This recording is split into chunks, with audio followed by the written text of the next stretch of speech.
Andra nih gue nih. Halo, akhirnya bisa bikin podcast lagi. Ini jauh-jauh ke Jakarta demi sama teman baik saya, Mr. Habibi. Halo,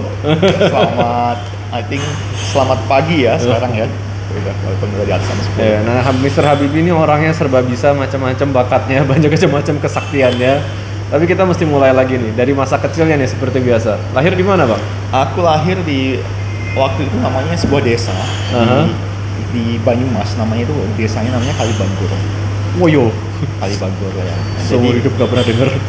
Ayahku itu punya usaha, pindah dari Jakarta, pindah ke Kabupaten Banyumas itu di Buntu, jadi seorang pendatang baru, kemudian nyari rumah beli di situ. Rumahnya kampung banget lah, belum ada listrik waktu itu pas lagi ayahku pindah. Gila bener, saya dari kecil udah ngerasain listrik sih. Oh gitu. Terus di kampung sampai umur berapa? Kemudian aku TK, SD di Kalibagor itu, SMP pindah ke Purwokerto, tapi masih di situ, bolak-balik naik mobil, karena ayahku waktu itu buka bengkel ya, salah satu bengkel paling pertama. Kan ayahku teknik mesin kan, jadi dia buka bengkel di Purwokerto itu, di Sukaraja ya, kemudian bolak-balik naik. Aku itu masih ingat kalau pagi-pagi jam SMP itu pagi-pagi jam 3, jam setengah 7 naik mobil sampai sana jam 7, setengah jam perjalanan. It's a good memory lah. Oh ya, happy ya? Padahal tinggal di desa ya? Iya. Karena teman-teman baik-baik aja. Iya, seru-seru aja. Waktu itu belum kepikiran kan yang namanya wealth gap. Apa gitu. belum ketahuan, belum terkenal sentuhan kapitalisme. Iya, belum apa sih namanya, flexing gitu. Flexing belum ada. Terus SMA Purwokerto juga. Masih di Purwokerto. Iya, SMP 1, SMA 1 Purwokerto. Nah, pas lagi SMA itu aku udah pindah ke Purwokerto. Oh, jadi udah punya rumah di Purwokerto. Iya, orang tua pindah biar dekat sama anak-anak. Oke. Terus ke sekolah naik sepeda. Wah. Naik sepeda waktu itu 15 menit. Berangkat itu jam 7 kurang 15 sampai jam 7. Sehat sekali ya. Nah terus, ini aku udah mulai tahu nih. Kalau kuliahnya kan di Bandung kan? Iya. Di ITB. Di ITB. Kebetulan pas lagi kuliah itu, pas lagi SMA, saya itu nggak pernah ranking 10 besar. Oh ya? Nggak pernah. Tapi kan karena kita temenan, tapi kan udah pintar dari sononya loh. Padahal harusnya kan di Purwokerto nggak susah-susah amat membuat dapat ranking, nggak gitu? Jadi aku kan bintangnya tingkat ya. Belajar banyak hal nggak bisa fokus. Cuman pada suatu titik aku tuh bisa fokus, kemudian nembus UMTN itu, nembus sekali doang nih. Aku juga kaget bisa masuk itu, aku kaget. Ternyata aku pinter. Gitu. Soalnya potensinya tuh nggak, pas lagi SMA aku itu mediocre gitu. Oh, bodoh enggak, pinter enggak, somewhere in the middle gitu ya. Somewhere in the middle gitu, mediocre. Nggak pernah ranking 1, 10 besar aja nggak pernah masuk. Tapi 20 besar oke lah. 20 besar oke. Terus tiba-tiba masuk teknik penerbangan ITB. Penerbangan ya. Karena teman-teman juga kaget, aku juga kaget, guru juga kaget gitu. Terinspirasi dari nama sendiri atau apa nih? Habibi, makanya masuk yang penerbangan gimana? Jadi aku itu dari dulu senangnya sama human psychology kan. Hah? Iya, terus ngapain masuk penerbangan? Dulu waktu itu aku pengen masuknya psikologi UI. Kemudian ada omku bilang, kamu jangan masuk psikologi UI, itu cewek semua gitu. Bagus dong. Zaman dulu aku tuh senang banget bola. Aku tuh main bola tiap hari zaman dulu. Terus dibilang, nanti kamu nggak bisa main bola. Emang bener kan kalau di psikologi UI kan nggak ada kesebelasannya.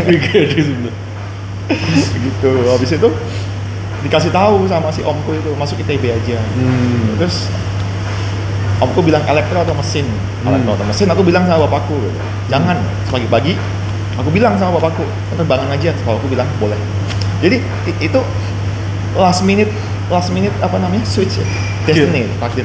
Ini tak pikir, aku benar-benar ngiranya tuh, namaku Habibi, aku harus masuk penerbangan, impian dari kecil. Ternyata tidak begitu ya. Enggak, passionku itu di human dynamics. Tapi mau masuk malah dibilang jangan. Akhirnya geser dulu ke engineering. Akhirnya geser, akhirnya malah masuk teknik penerbangan. Teknik penerbangan. Di teknik penerbangan itu aku mediocre juga. Loh? Karena mathematical sense-ku itu jelek. Oh gitu? Iya. Logikku itu bukan di, misalnya gini, aku bisa ngejelasin tentang terus sebuah fenomena gini, temanku tuh bisa ngomong dengan persamaannya gitu. Gitu. Mathematical science-ku itu di antara teman-teman itu termasuk teman-teman seangkatan. Makanya nilaiku juga mungkin mediocre ke bawah kali. Tapi baik-baik aja ya, nggak pernah ada drama DU atau apa gitu. Nggak ada. Nah, tapi lancar juga, berarti 4 tahun kuliah itu ya? Enggak. Standarnya di sana itu bukan 4 tahun, standarnya itu anak teknik penerbangan yang bisa lulus tepat waktu itu cuma 2 orang. Wajur. Ya, jadi beda kuliah. Yang planologi sama teknik lingkungan itu bisa 50% lulus tepat waktu. Tapi kalau teknik penerbangan mungkin bisa 2 orang yang dan Anda bukan salah satunya. Dan I'm not top of my class. Jadi ketika aku masuk lagi ke teknik penerbangan, aku juga nggak bakal bisa top of the class gitu. Jadi kalau guru lagi ngejelasin tentang kalkulus 3 tentang ini aku tuh nggak masuk gitu. Gitu ya. Iya. Tapi ketika ngejelasin tentang logical pakai komputer, programming logic bisa masuk gitu. Jadi di akhirnya berapa tahun tuh kuliah di ITB? Mungkin aku sekitar 5 tahun kalau nggak salah. Oh, lumayan lah ya, nggak telat-telat amat lah ya. Iya, nggak telat. Oke. Jadi tugas akhirku telat 1 tahun. Telat 1 tahun tugas akhir. Kan harusnya targetnya kan tugas akhirnya nggak telat. Aku telat. Nah, itu oke lah, kan teman-teman yang lain juga telat.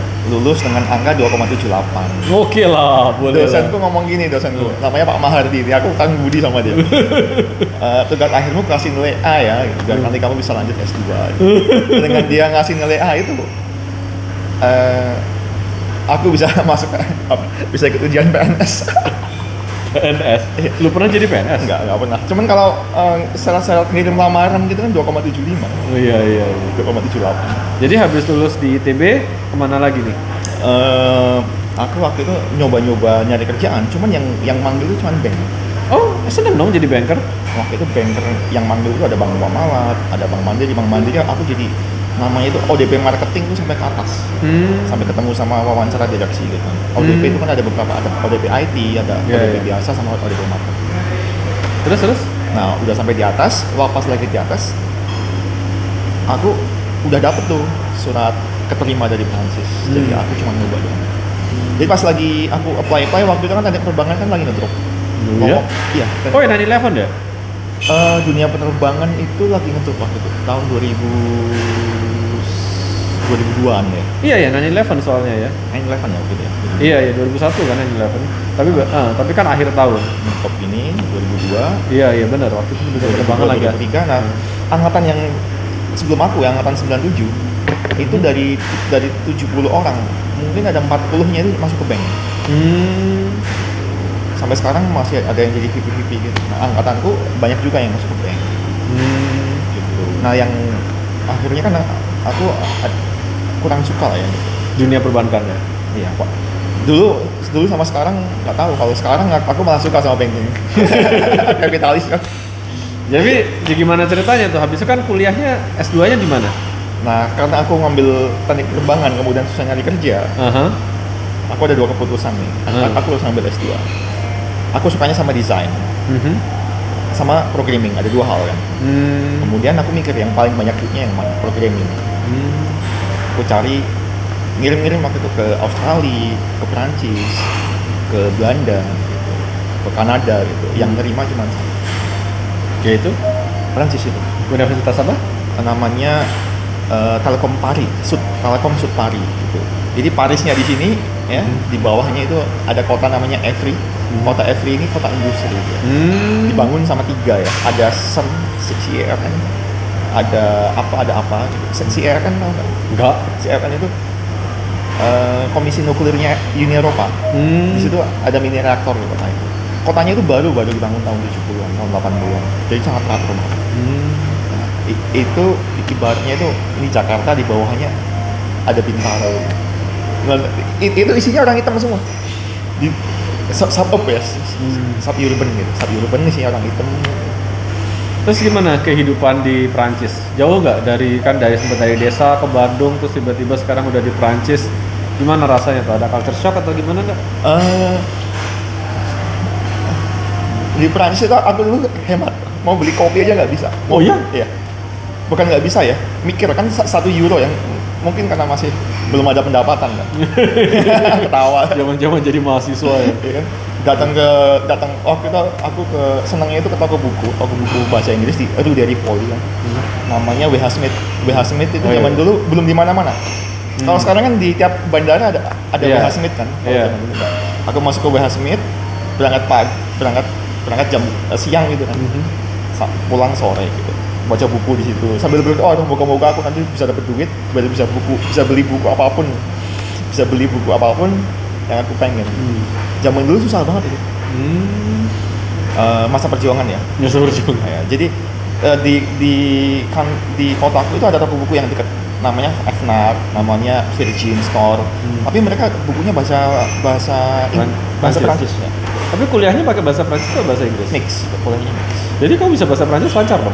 At the end of the year, kita udah 2 tahun kursus. Kita bisa presentasi pakai bahasa Prancis. Wow. Kemudian teman-temanku mereka bisa bikin tesisnya pakai bahasa Prancis. Wow, Mr. Habibie ternyata memang punya banyak kelebihan yang belum pernah diberitahu orang ya. Aku baru tahu bahasa Prancisnya sampai level lancar gitu. Ya, zaman dulu lancar. Ya zaman dulu lancar, cuman kan jadi zaman sekarang kan udah lupa semua kan ya. Udah lupa semua. Tapi jangan salah, teman-temanku yang bisa ketika mereka tinggal di Prancis mereka bisa dual bahasa itu Prancis dan Jerman ada juga. Karena mereka temanku ada ya pengen pindah ke Jerman, orang Prancis pengen pindah ke Jerman, dia belajar bahasa Jerman dan dua-duanya lancar. Kelihatannya processing power aku itu emang mediocre. Terus dari Prancis kemana nih? Nah dari Prancis aku keterima kerja kan, cuman pada saat keterima kerja itu ibuku meninggal. Oh iya. Ketika ibuku meninggal, aku punya 2 pilihan kan, mau lanjut di sana jauh dari orang tua atau balik ke Indonesia. Aku balik ke Indonesia, dekat sama keluarga. Jadi nggak pernah kerja ya di Prancis ya? Aku sempat kerja. Kerja apa di Prancis? Jadi software developer di sebuah perusahaan kecil gitu kan. Ada 10 orang, aku jadi software developer di situ. Kemudian aku balik ke ibuku meninggal. Padahal kalau mau berkarir teman-temanku kebanyakan pada berkarir di situ. Waktu itu gaji fresh graduate itu 2.500 gitu. Zaman sekarang mungkin udah 4.000-an kali ya. Iya. Jadi sempat kerja sebentar banget di Prancis, terus balik ke Indonesia. Iya, balik ke Indonesia. Nah, terus di Indonesia ngapain? Pertama kali waktu itu aku keterima di perusahaan kecil namanya Efusion, perusahaan Singapura. Cuma 3 bulan di situ jadi lead developer. Kalau zaman dulu aku masih programming bener. Jadi setelah dari lead developer itu aku pindah ke Nokia. Oh, sempat kerja di Nokia? Aku lama di Nokia itu. Oh, baru tahu. 2008 sampai 2010. Jadi sistem tester. Nah di Nokia ini aku jalan-jalan. Keliling dunia. Pertama kali landing, dapat laptop tanpa training langsung dikirim ke India waktu itu. Kerja di India? Kerja di India. Ngetas. Sama orang-orang India ngetas. Sampai malam, sampai weekend masuk gitu. Gila bener ya? Ya kan darah muda kan masih bisa dibohongin kan sama perusahaan gitu. Dikiranya kita harus beramal sama mereka kan. Padahal kan Nokia kan perusahaan gede banget kan.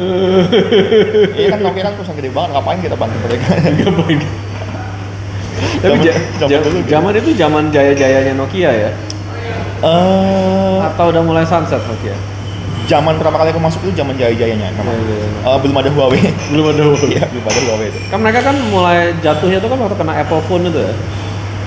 Jadi Nokia itu kebagi beberapa kan. Ada yang Nokia telekomunikasi, ada yang Nokia handset kan. Kalau aku di Nokia telekomunikasi. Jadi radionya kan, radio wave, dan softwarenya. Nah, di India itu aku ngerjain proyek Thailand. Ngerjain proyek Thailand. Dari India langsung pindah ke Thailand. Balik ke Indonesia, pindah ke Thailand terus. Nah, ini ada cerita menarik nih. Oke.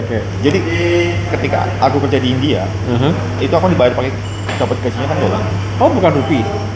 Bukan. Oke. Jadi orang Indonesia dikirim ke sana, kemudian dapat apa sih namanya? Dapat allowance. Nah, allowance itu selama aku 3 bulan itu nutup biaya sekolahku 2 tahun. Yang di Prancis itu? Iya. Oh, berarti gede dong gajinya. Waktu itu bawa pulang 100-an. 3 bulan itu bawa pulang 100. 30 juta kan? Berarti 30 juta sebulan itu sudah ditabung. Oke lah. 30 juta sebulan. Iya. Mantap juga. Terus. Jadi memang pada suatu titik ya, kalau kita ngambil investment sekolah yang tepat, school is the best education, the best investment lah ya. Iya. Kalau yang beres. Tapi kalau zaman sekarang ambil art history, gender study, wassalam aja Anda. Itu buat orang-orang yang kelebihan duit itu. Nggak apa-apa kan? Iya, bebas. Tapi kalau mau cari duitnya jadilah seorang engineer, programmer dan teman-temannya yang dibutuhkan sama pasar. Di situ aku ngerasain sendiri bagaimana yang namanya education itu paid off. Tapi berarti teknik penerbangannya nggak paid off dong? Teknik penerbangan itu Nggak paid off dong. memberikan koneksi. Oh begitu? Iya, dengan statusku sebagai mahasiswa ITB itu kebuka kemana-mana. Masih ada anginnya ya? Ada anginnya lah. ITB. Cuman kalau di Singapura nggak laku ITB. Yang laku GM loh. Iya, jadi ada beberapa university yang mendapat nilai plus dari Singapore government itu adalah UI dan UGM. Untuk saat ini ya. Untuk saat ini. Iya. Menarik. Setelah aku ngobrol sama temanku, mereka bilang rankingnya ITB emang lagi turun untuk saat ini karena pembukaan program-program tambahan ya. Jadi yang masuk udah nggak keputar lagi. Ada yang bilang gitu. Ayo anak-anak ITB, siapa tahu ada yang mendengarkan podcast ini, tingkatkan kembali marwah alma mater Anda. Bener, marwah alma mater. Nah sekarang presidennya siapa yang naik ke atas coba? Calon presidennya kan dua-duanya UGM loh. Iya, Anies UGM ya? Anies UGM, Ganjar UGM. Itu mereka ketemu itu. Prabowo aja ya, bukan Prabowo doang yang belum. Itu mereka itu di kampus sempat ketemu. Ada yang kakak kelas, ada yang adik kelas. Oke. Jokowi juga UGM ya? Iya. Dia kan dari Jawa Tengah kan. Terus dari Thailand ke? Nah dari Thailand itu sempat ngerjain project di Bangladesh juga. Wih, benar-benar kemana-mana ya? Di Nokia aja ya? Iya. Balik ngerjain project di Bangladesh. Mungkin 2 kali datang ke Bangladesh ya, total habis 2 tahunan lah. Di Bangladesh itu dan negaranya kan jauh di bawah kan. Iya, also I heard ya, gak pernah kesana sih. Ya. Tapi katanya sih begitu. Eye opening nih. Aku belajar banyak sih. Pulang Jumatan, ketemu orang naik Range Rover kan. Buat tungguin. Mobilmu bagus banget pak. Terus dia nanya dari mana kamu? Dari Indonesia. Kamu kerja jadi apa di sini? Jadi engineer. Aku pernah ke Indonesia gitu. Di Bali. Terus tanya nginep di mana pak? Nginep di Bulgaria Resort. Nice. Terus dia ngomong. Aku tanya, bapak kerja apa? Kok bisa naik Range Rover gitu di sini? Kan yang lain miskin semua kan? Miskin ada Range Rover gitu. Dia ngeliat semangat buat tanya. Bapak kerja apa? Gitu. Saya punya pabrik tekstil. Oh iya. Memang mereka heavy on textile Bangladesh.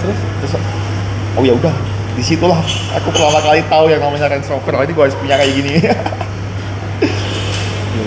Jumatan ketemu dia. Nah kemudian di situ itu pertama kali aku belajar tentang yang namanya social economic cost dari sebuah industri.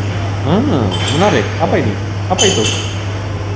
Jadi Bangladesh itu dia economic growth-nya harus kebayar environmental cost kan.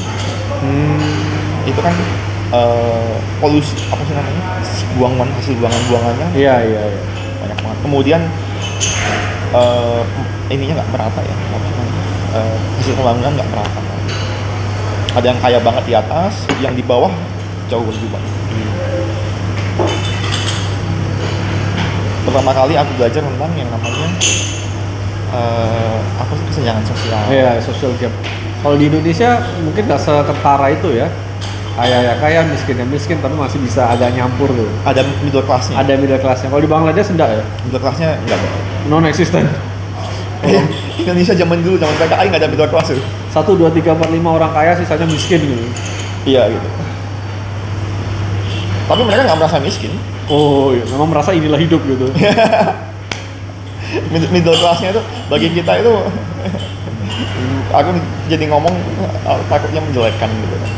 Mungkin sekarang udah berubah gitu. Iya, itu kan kisah Bangladesh yang dulu ya. Bangladesh yang dulu. Ada yang namanya Basudara Mall. Basudara Mall itu mall terbaik di Bangladesh. Itu kayak Kuningan itu apa sih namanya? Ambasador. Ambasador itu bagi dua kan, ambasador yang mall sama ambasador yang satu lagi yang di sebelahnya. Apa sih namanya? Nggak tahu, aku bukan orang Jakarta. Ambasador tapi yang isinya orang jual baju di tengah-tengah itu. Sebelahnya ambasador, aku lupa namanya. Kayak pasar Senen gitu aja loh. Nah di Basudara Mall itu ini bukan di Basudara Mall doang, Business District itu seminggu itu kadang bisa libur 2 hari karena listriknya gantian. Astagfirullah. Bahkan di CBD-nya itu listriknya gantian. Gila. Nah di kantor Nokia itu ada ininya, ada generatornya, ada gensetnya. Terus akhirnya tahun berapa berhenti dari Nokia? Tahun 2010 aku berhenti. Dari awal kerjanya dari 2007 kali atau 2008 ya. Oh, 3 tahun lebih di Nokia. Iya. Awal aku itu gajiku cuma 7,5. 7,5. Ada orang baru datang dikasih 10. Aku tanya sama HR, kok gua nggak naik gitu. Oh ini kebijakan kita seperti itu. Terus aku apply perusahaan lain. Aku minta 10, dikasih 10 sama dia. Pindah. Pas lagi di baru 3 minggu di perusahaan baru itu, mantan bosku yang dari Thailand telepon, mau nggak ikut aku ke Thailand gitu. Mau gitu, langsung berangkat. Aku langsung resign, langsung berangkat. Jadi melanjutkan lagi 2 tahun di Thailand kalau nggak salah. Di Nokia lagi? Iya, tapi sebagai eksternal. Namanya itu istilahnya itu Telkom Consultant ya, bukan pegawai tetap, tapi pegawai apa namanya, pegawai tetap. Nanti yang tinggal 2 tahunan kalau nggak salah, habis itu balik ke Indonesia. Ketika balik ke Indonesia, aku jadi kontraktor juga untuk perusahaan Prancis.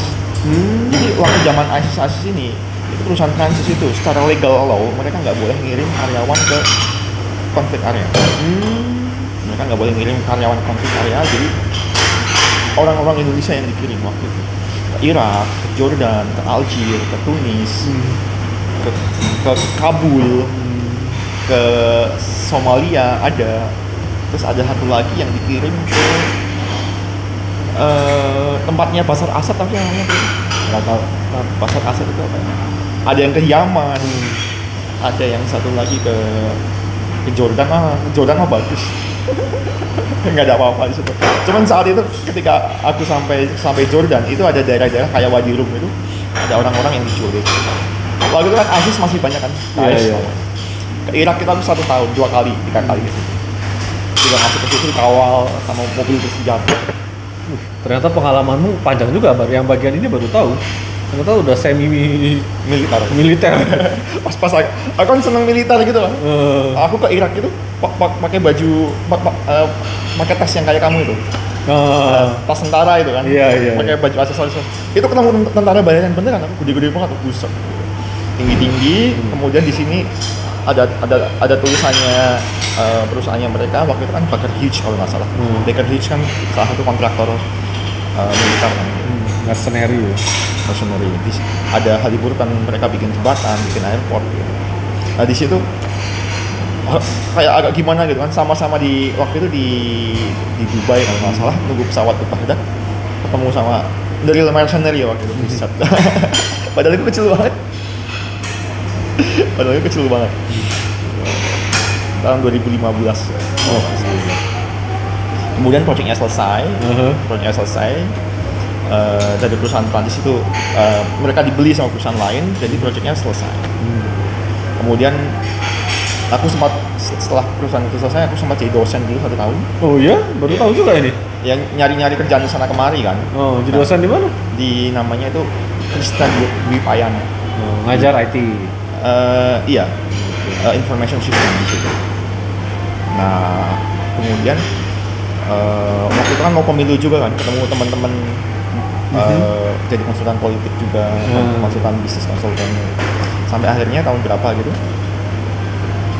temanku yang bos dari Thailand juga udah di Singapura, ngajakin aku ke Singapura. Jadi sama satu si bos ini kayak bertaut gitu ya, sampai berapa kali bareng terus dia? Iya, dia cocok. Dia kan nyari orang-orang kepercayaan dia kan. Bisa apa sih namanya? Gua kayak bos BUMN lah gitu, pindah ke sini orangnya dibawa semua. Gitu. Akhirnya ke Singapura 4 tahun. Baliknya gara-gara izin kerjanya juga nggak apa sih namanya, nggak dikasih di sini. Mungkin karena jadi ketika di bawah umur 40 itu izin kerja gampang. Setelah umur 40 mereka lebih strict. Mungkin ada requirement di mereka levelnya udah harus manajer.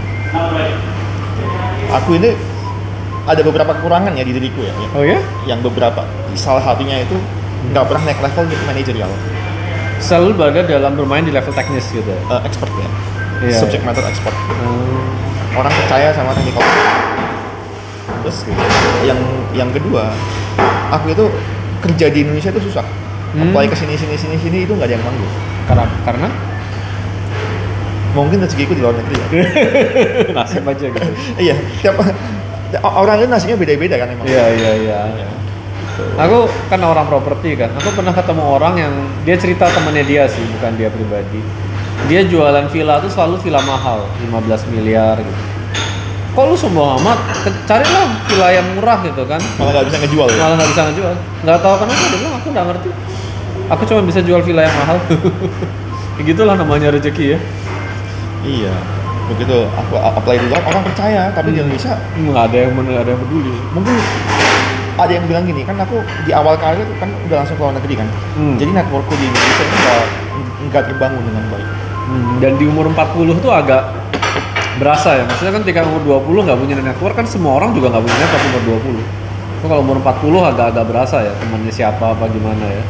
Nah, bener. Tapi dengan bantuan alumni ITB itu, aku masih bisa punya akses ke teman-teman. Beberapa teman-teman udah jadi pengusaha kan sekarang. Iya. Udah jadi direktur, pengusaha, ini.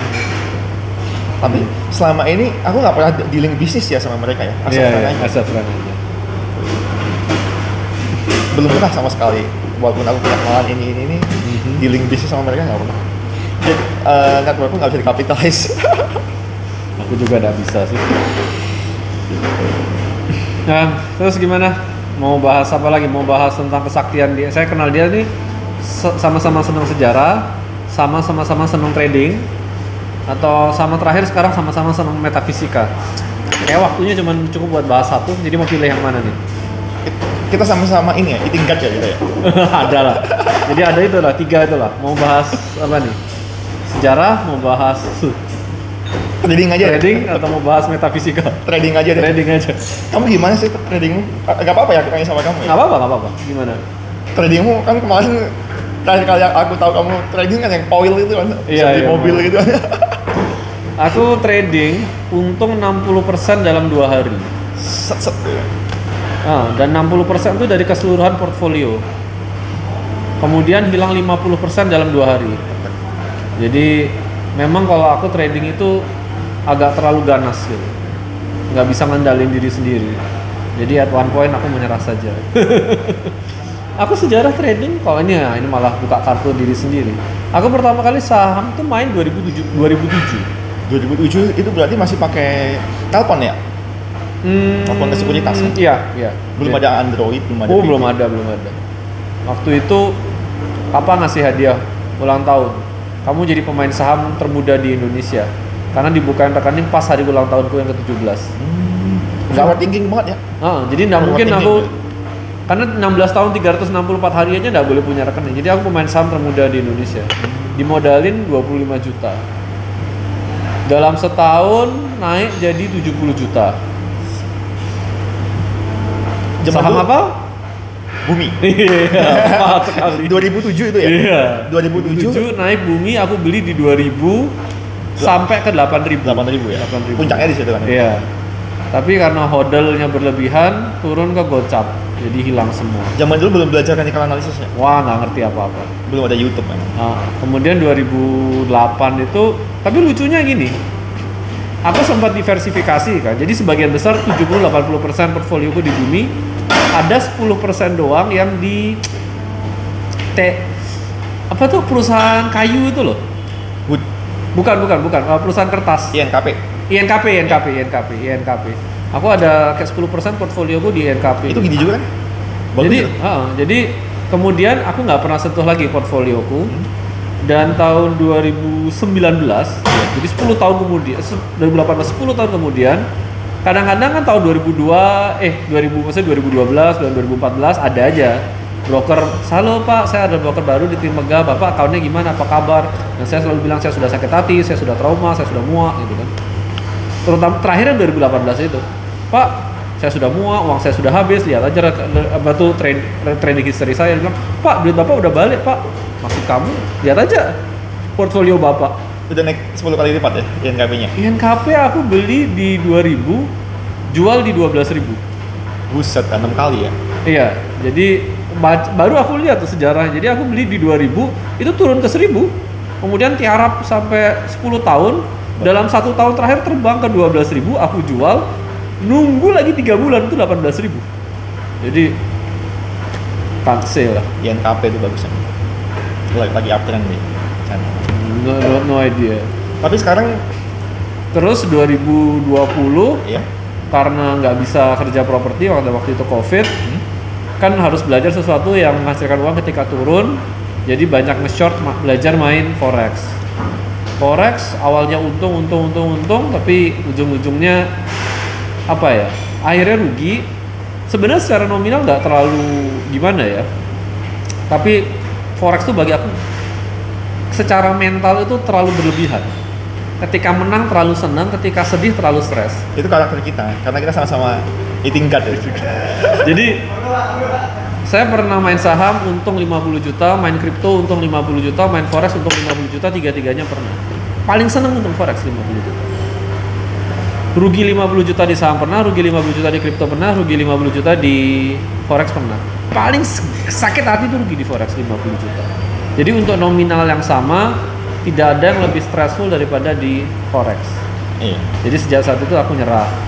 Nah, kripto tahun 2017 kena tipu habis-habisan, ada pengembang kripto lokal. 2017 berarti sebelum booming kemarin dong.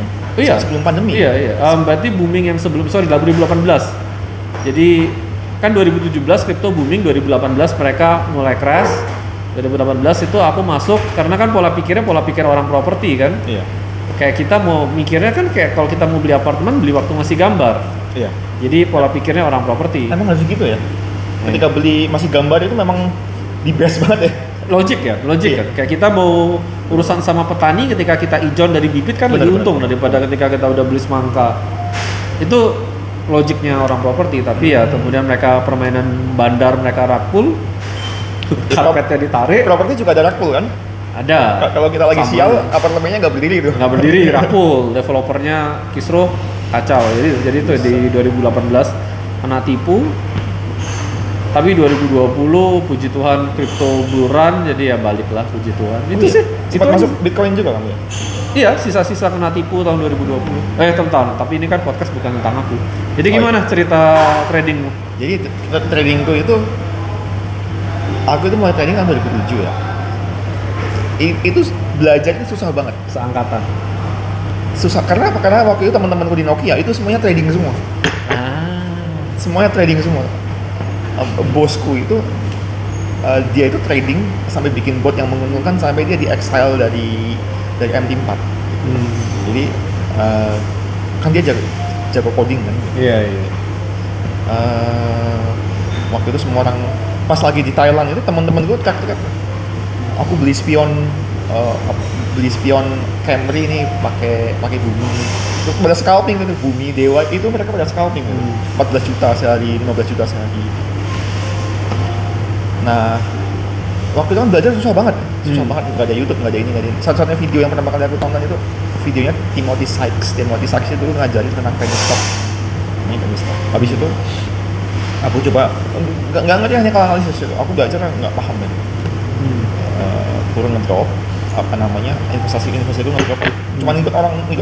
Iya. Akhirnya 2014an 2012 itu aku berhenti. Udah aku biarin aja. Terus aku mulai lagi pada saat pandemi itu. Udah banyak video waktu itu. Iya. Belajar.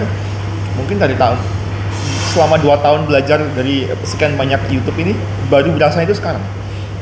Nah, yang ingin aku highlight itu sebenarnya trading itu bukan cuma technical skill, tapi namanya mental skill. seperti yang kamu bilang gitu kan. Iya. Mental skill ketika kita Memang itu sih. nahan winning, nahan loss. Mental skill kita ketika kita habis dihantam ke bawah, recovernya gimana gitu. Itu aku dapat seorang temen ya, dia seorang tarot hitter itu ngasih tahu ke aku, Mas, kamu harus memperkuat feelmu. Dia ngomong gitu ke aku. Feelku itu ketika dikocok itu diamati di sini. Itu nanti bikin alam bawah sadar kita belajar. Sistem saraf kita kan di sini ya. Apa namanya, tulang belakang. Iya. Itu ketika dikocok ini nanti mental kita sebagai trader itu makin lama makin kuat. Saya dengan waktu. Terus dari 3 itu yang umum, kripto nggak seneng ya, Mas Habibie anti terhadap kripto ya? Nah, aku itu dulu itu main kripto sampai suatu ketika turun ke bawah gini nggak bisa ngesel. Iya memang benar. Kalau lagi rakul kripto nggak bisa dijual, itu benar. Terus ngapain aku masuk ke kalau lagi rakul nggak main-main lo ya? Oh, you don't say. Iya kan? You don't say. Nggak main-main Nggak gitu. main-main. Bitcoin aja, maksudnya yang mereka major pair-nya di Bitcoin aja bisa 35% sehari. Ya, akhirnya aku sadar kripto itu nggak safe sebenarnya. Bahkan untuk sebagai seorang trader pun itu nggak safe. Terlalu risky. Kita udah pasang stop loss gini bisa kelewat itu. Iya. Namanya market inefisiensi kan. Iya. Karena itu interbank kan. Iya. Istilahnya apa ya? Kalau forex itu interbank, kalau crypto itu inter exchange. Iya, benar. Bisa turun ke bawah. Nah, di saat itu aku ngomong sama diriku sendiri, aku berhenti main crypto. Padahal aku udah ambil sertifikasinya gitu. Ya gitu-gitu aja gitu. Terus saham saya kan sama. masih main? Nah, saham main, cuman saham itu Indonesia itu punya liquidity problem. Punya liquidity problem. Jadi pada satu titik itu cuman ada saham terbatas doang yang bisa ditarik ke atas. Karena uangnya kan terbatas. Kayak sekarang kan ada yang naik ditarik ke atas kan PKO, Brand, ini gitu. AMMN. Jadi ketika saham-saham yang ini ditarik ke atas, saham yang lain masih turun. Uangnya kan kesedot semua kan, energi pasarnya itu pindah ke sini semua gitu. Energi pasarnya terlalu limited ya? Iya, energi pasarnya limited. Jadi ketika energi pasarnya masuk ke sini, saham yang lain walaupun membentuk pola reversal, itu nggak naik, Pak, tetap turun. Gitu. Jadi di saham itu selain membutuhkan skill technical analysis, itu kita harus bisa membaca pasar. Itu namanya kuncinya di stock screening. Nah, itu yang aku males gitu. Nah, kalau di forex itu kita cuma tinggal tunggu aja. What, when, where-nya itu jelas. What-nya polanya jelas, when-nya itu jam sekian sampai jam sekian, where-nya itu jelas. Euro USD, USD JPY, GBP USD sama XL USD. Gitu. Jelas lah ya. Duduk jam 6 sampai jam 9 itu pasti ada. Iya. Kalau dapat kalau enggak ya enggak kan gampang. Itu jadi istilah itu mental capital. Tiap orang itu punya mental capital yang nggak sama kan. Ada orang yang ngelihat forex itu terlalu cepat. Ada orang yang seperti aku, kalau nahan barang terlalu lama itu nggak tidur nyenyak. Ya misalnya aku investasi di saham kok ini nggak naik-naik. Itu nggak tidur nyenyak. Lebih baik aku trade sekarang 10 menit keluar. Hidup-hidup mati-mati sudah gitu. Iya, gitu. Aku trade sekarang, aku mau tidur, aku mau ketemu teman, loss. Gitu. Habis itu whatever lah. Gitu. Soalnya kalau misalnya nahan gitu nggak tenang, harus melihat, harus ngecek. Gitu. Tidur aja nggak tenang. Kamu termasuk yang gitu nggak? Atau termasuk yang bisa nahan? Aku bisa nahan kecuali main forex. Kalau main forex aku agak terganggu semuanya. Tapi kalau main saham, main kripto lebih bisa nahan lah. Bisa nahan. Iya. Nah, karena di forex itu aku kalahnya lawan diri sendiri, ada yang namanya illusion of control. Apa itu? Kan karena di forex kan bisa main dua arah. Iya, bayar. Lo main kripto, beli Bitcoin 30.000, sekarang harganya 15. What can you do? Cut loss too late. Average down nggak punya duit. What can you do? You sit down and pray lah gitu kan. Ya Tuhan, naikkan kembali ke atas, ya udah selesai kan. Tapi kalau udah di forex itu 30.000, sekarang 15.000, down 50%. You bisa nih, averaging down masih bisa pakai leverage kan. Iya. Utang. You pasang short buat apa tuh namanya? What is it called yang main dua arah tuh?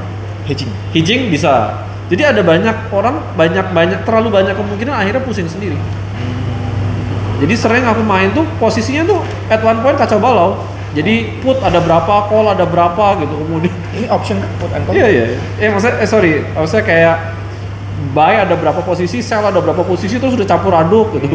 Ketika turun, jadi udah nggak ngerti ini aku mau berdoanya udah nggak jelas mau turun apa naik. Wah udah kacau.